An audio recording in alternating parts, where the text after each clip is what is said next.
India is a land of mystics. Over the ages, several spiritual giants have taken birth in this holy land. Their birthplaces have become perennial sources of spiritual peace for millions of men and women. West Bengal is a land of varied charms. A journey from north to south begins with the majestic Himalayas and passes through the Gangetic plains, beaches, and natural mangrove forests. Many of us have heard of Kamarpukur and Jairam Bati, and many of us haven't. They are two humble villages in the heart of Bengal which have gained prominence as the birthplaces of Bhagavan Sri Ramakrishna Paramahamsa and his spiritual consort, Holy Mother Sharda Devi.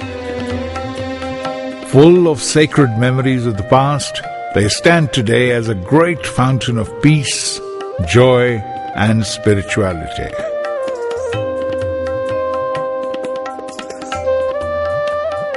Kamarpukur is about 3 hours' drive from Kolkata. On the western border of Kamarpukur, a canal, Bhutir Khal, flows in a zigzag course from the north to the south. 2 cremation grounds, Budhui Moral and Bhutir Khal, lie on either side of the village. This is Ramakrishna Math, Kamarpukur, the holy birthplace of Bhagavan Sri Ramakrishna. The narrator of the Gospel of Sri Ramakrishna says, "I perceived light everywhere in Kamarpukur. I saw trees, plants, birds, beasts, human beings, all as luminous forms, and I bowed down to them." The pilgrimage to Kamarpukur begins with a visit to the temple of Sri Ramakrishna Paramahamsa. This temple stands at the very place of his birth. The Bhagavad Gita says that when the Lord takes human form, his birth and life are divine. The Puranas record the unique spiritual experiences and visions surrounding the advent of incarnations. Sri Ramakrishna's birth was no exception. His parents had several unusual experiences that assured them that an auspicious divine presence would soon fill their lives with bliss. Sri Ramakrishna was born in a husking shed. In the corner of the shed there was an oven. Soon after the child was born, it slipped into the oven and became smeared with ashes like Lord Shiva, an indication of his future life of renunciation. To remind us of the events of his birth, a husking machine, a fireplace, and a lamp are engraved on the altar. Sri Ramakrishna is worshipped here 6 times daily, with the same reverence accorded to Sri Rama, Sri Krishna, and other incarnations of Vishnu.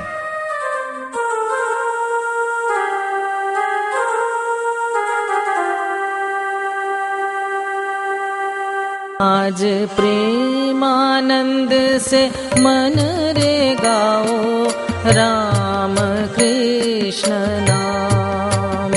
आज प्रेमानंद से मन रे गाओ राम कृष्ण नाम। भजो राम कृष्ण नाम, जपो राम कृष्ण नाम। नाम सुधा पान करो मतय विराम। आज प्रेमानंद से मन रे गाओ राम कृष्ण नाम।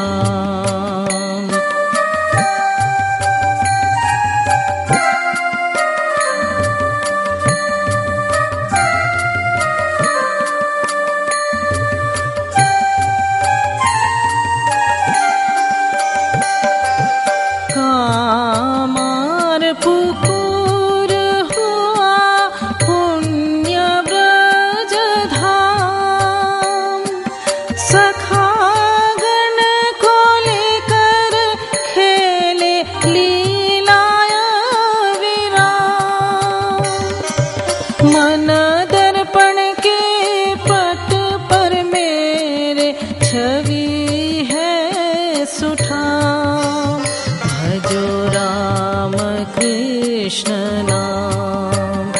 आज प्रेमानंद से मन रे गाओ राम कृष्ण नाम।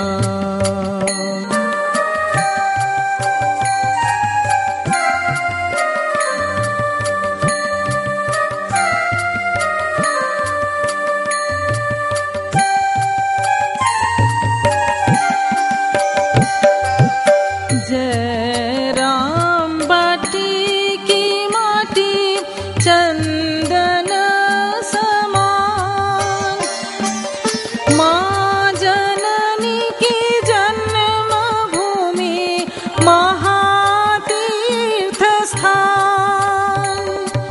मातृ चरण में शरण लेकर होवे पूर्ण काम, भजो राम कृष्ण नाम। This is the layout of Khudiram's house at Sri Ramakrishna's time. The family used the 3 huts in the north as their living rooms. The hut at the extreme left is Sri Ramakrishna's room. The hut in the west is the shrine of Raghuveer, their family deity. There were a kitchen and a husking shed at the southeast, which is no more today. Now the temple stands here. This is Raghuveer Temple. Raghuveer or Rama is their family deity. He is worshipped here in this Shila known as Raghuveer. This Narayana Shila and this picture of Sitala Devi have been worshipped by the family for long. This Rameshwar Shivalinga was added after Shuddhiram's visit to Rameshwaram. Before coming to Kamarpukur, Sri Ramakrishna's father, Shuddhiram Chattopadhyay, an honest and pious Brahmin, lived in the village of Derepur, about 2 miles west of Kamarpukur. The family was noble, decent and rich. Sometime in 1814, Shuddhiram denied giving false testimony in favor of the village zamindar in a court case. As a result, the family was forced to leave their ancestral property and village. At this time of distress, his kind friend Sukhlal Goswami of Kamarpukur invited him to his house. He generously accommodated Shuddhiram in his outer mud huts and offered half-acre agricultural land so that he might start a new life. Shuddhiram accepted the offer and came to Kamarpukur with his wife Chandramani Devi and 2 children. Shuddhiram was so pious that sometimes his chosen deity, goddess Sitala Devi, would actually come to help him pluck flowers.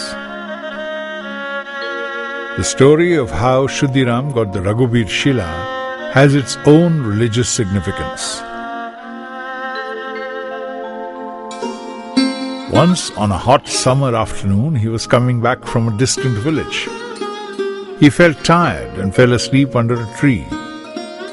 He had a divine vision of Lord Rama, pointing to a particular spot in a nearby field and telling him, "I have been staying here for a long time without food and care. Take me to your home."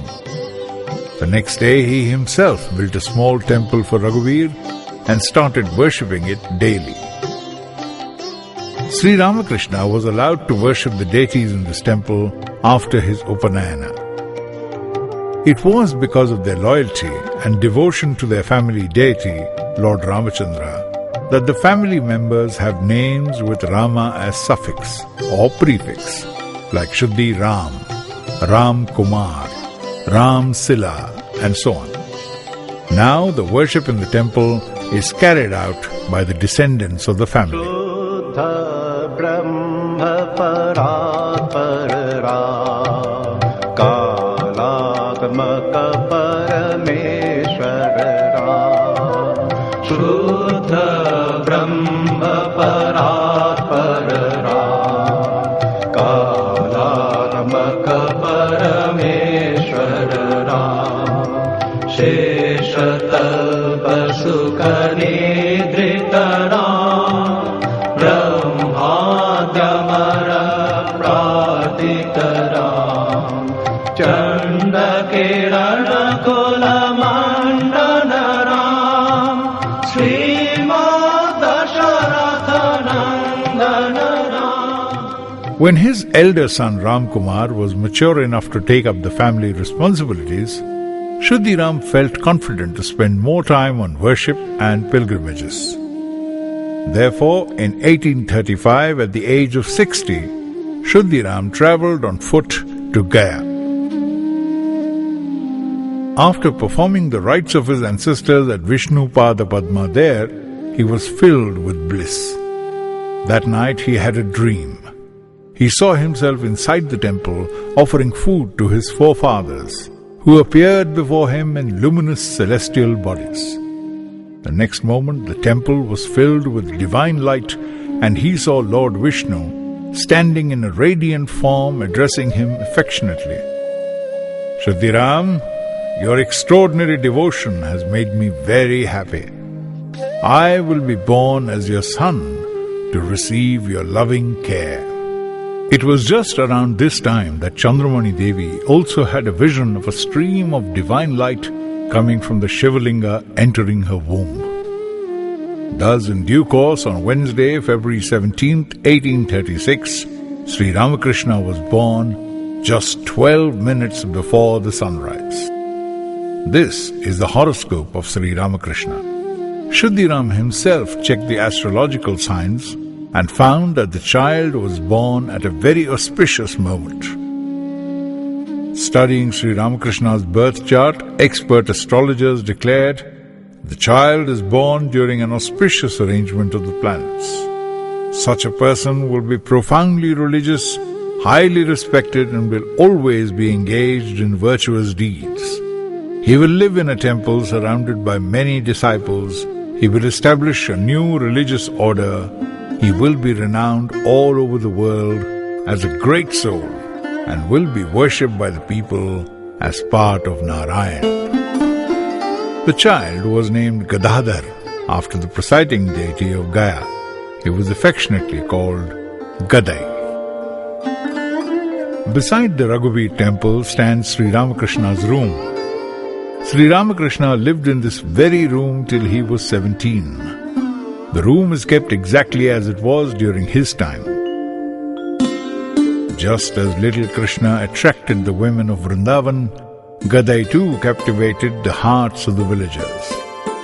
The neighbors would always drop in at their house to catch a glimpse of Gadai.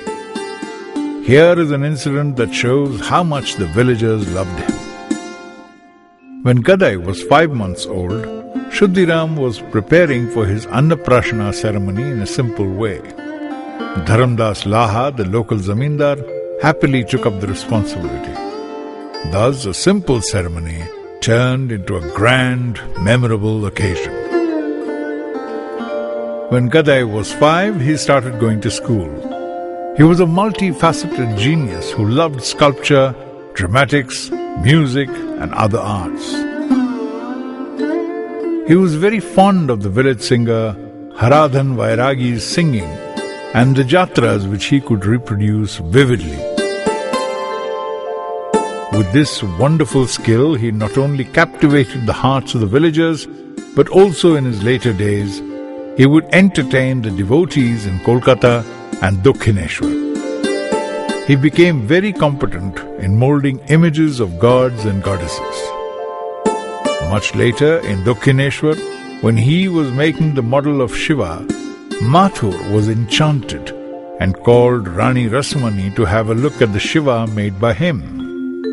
As Gadadhar was growing up, his divine nature began to manifest. Gadadhar experienced ecstasy quite a few times during his childhood. One day, he was walking through a paddy field during the monsoon season. Suddenly, he saw a flock of white cranes flying against the backdrop of thick black clouds. Seeing this beautiful scene, Gadai became ecstatic. This was his first spiritual experience. He was about 6 years then. When Gadai was only 7, his father's untimely death affected him tremendously. He began to spend long hours in the company of holy men and sadhus. Around this time, he became introvert and avoided company of other children. His beautiful handwriting, he copied many books like Shubahu, Harishchandra, Mahiravan, Parijata Haran, which are well preserved even today. This is the handwriting of Sri Ramakrishna. When his eldest brother Ramkumar observed his apparently casual attitude towards life and lack of interest towards studies, in 1853 he took him to Kolkata. After 3 years, when Sri Ramakrishna became the priest of Dakshineshwar Kali Temple, he started intense sadhana, which to some people was a sign of madness. When this rumor reached his mother, she brought him to Kamarpukur and got him married to Sri Sharda Devi. In 1867, Sri Ramakrishna again came to stay in Kamarpukur along with Hriday and Bhairavi Brahmani. Even Sri Sharda Devi was called from Jairambati, and they spent 7 months in Kamarpukur. This was the time when Sri Ramakrishna taught Holy Mother the purpose of human life. He gave her instructions in minute details on how to lead an ideal life in this material world. As Dakshineshwar became very unhealthy during the monsoon, Sri Ramakrishna used to come to Kamarpukur every year during the 4 months of the rainy season. The master visited Kamarpukur for the last time in 1875. This room is now preserved as his bedroom. Every day after the Annabhog, Sri Ramakrishna is ceremoniously taken to his bedroom for rest. This ritual is performed by the Pujari Swamiji. Kali kalushan navavichi vinashte trijagat nasti pannag drashte keshavadhrita Ramakrishna rupa keshavadhrita Ramakrishna rupa Jaya Ramakrishna Hare Jaya Ramakrishna Hare Jaya Ramakrishna Hare Jaya Ramakrishna Hare.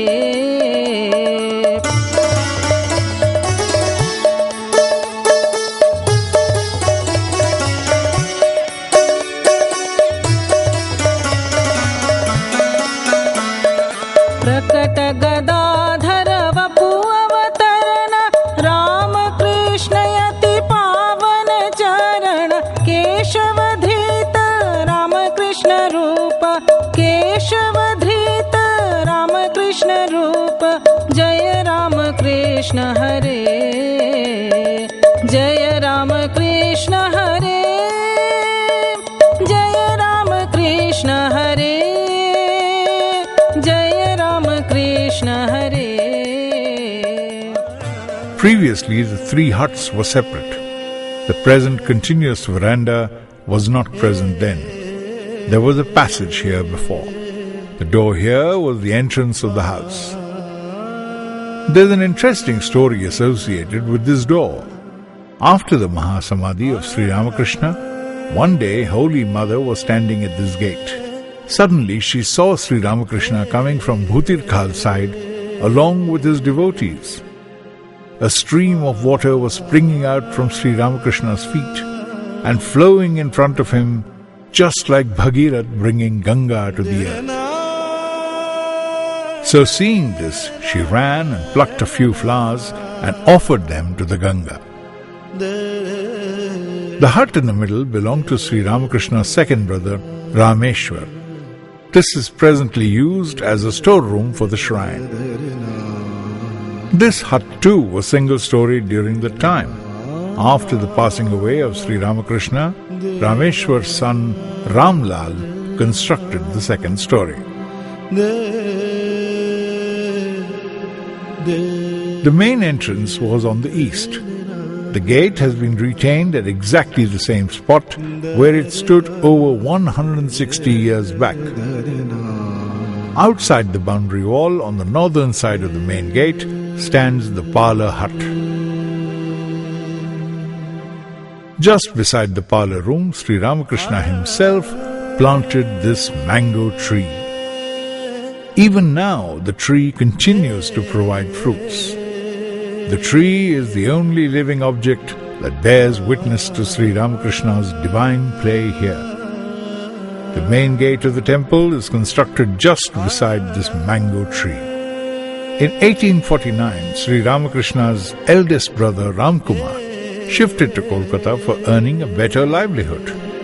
Gradually, his younger brothers and mother Chandramani Devi too left Kamarpukur. So for a considerable period, this house was used only for occasional visits. During the master's illness at Kashipur, he told Holy Mother, "You will live at Kamarpukur. The devotees will have as much veneration for you as they have for me. You will grow pot herbs, eat your rice with greens, and call on Hari." Later, Ramakrishna Math decided to build a temple at the sacred spot of his birth and acquired the ancestral house and adjacent areas. The famous Bengali artist Nandalal Bose designed the temple. This is the model of the temple. To preserve the original house and beauty of its surroundings, he designed the temple simple and small. This temple is built with pink marble brought from Chinar of Uttar Pradesh. It took 2 years to construct the temple. The famous Gopeshwar Pal of Kolkata was entrusted the job of sculpting the marble statue of Sri Ramakrishna.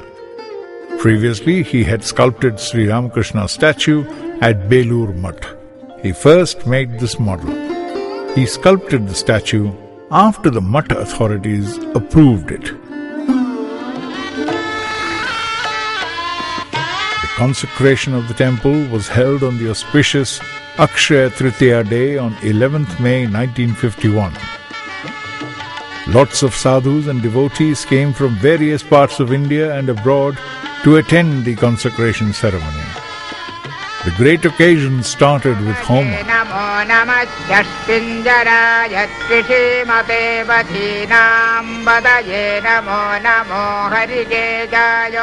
In the morning, the sadhus and devotees came in a procession holding pictures of Sri Ramakrishna, Holy Mother and Swamiji.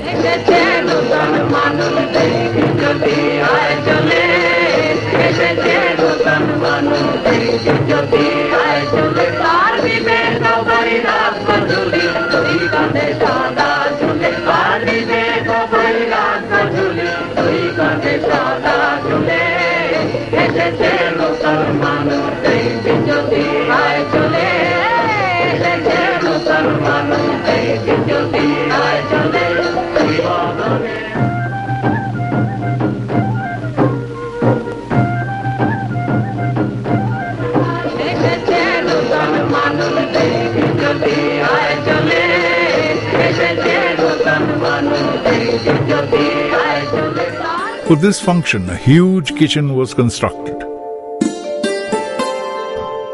At noon, about 8,000 devotees were seated and served sumptuous lunch prasad.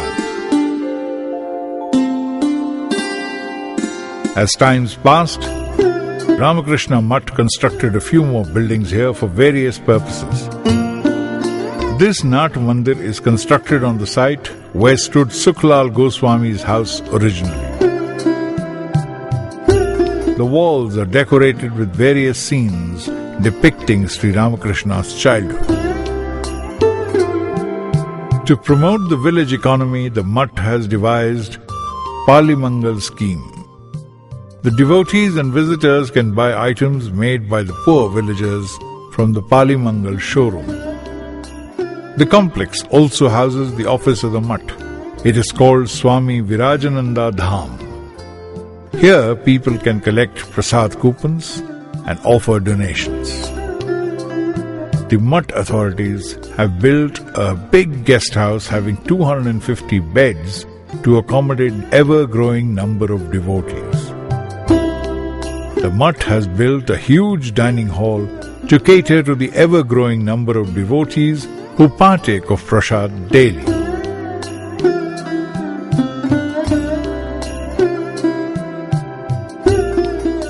Behind Sri Ramakrishna's room stands the famous Jugi Shiva temple. There used to be a big pond in front of this temple. The huts